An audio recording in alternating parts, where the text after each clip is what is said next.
Cela vous rapporte combien de milliards de dollars, dites-nous? Ces avions, ces bombes, ces drones, ces armes de destruction massive. Qu'importe le compte des victimes, seul comptent les devises.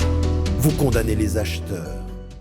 Pendant près de 40 années de ma vie, j'ai exprimé mes pensées, j'ai exprimé mon engagement au monde, surtout par la pensée, surtout par la réflexion intellectuelle et puis l'engagement social aussi.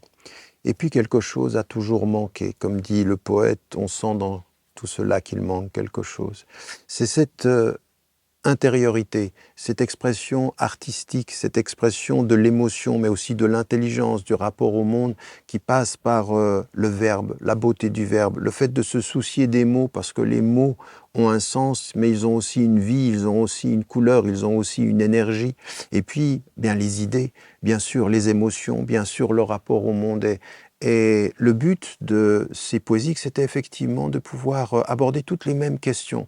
Les questions de la spiritualité, les questions de l'humanité, de l'amour, de la souffrance, de la mort, mais aussi la justice, mais aussi le combat pour ce qui est juste, pour la reconnaissance des droits et des individus, des pauvres comme de ceux qui sont les immigrés ou les immigrants, ou quelle que soit la situation.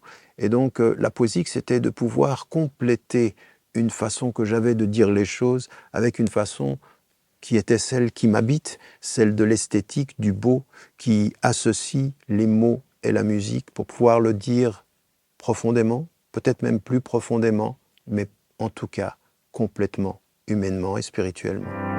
Dans le silence de la nuit qui me protège, je te parle et mon cœur enfin s'apaise. Sans mots, sans larmes, sans murmure, ma prière s'élève et la nuit me rassure.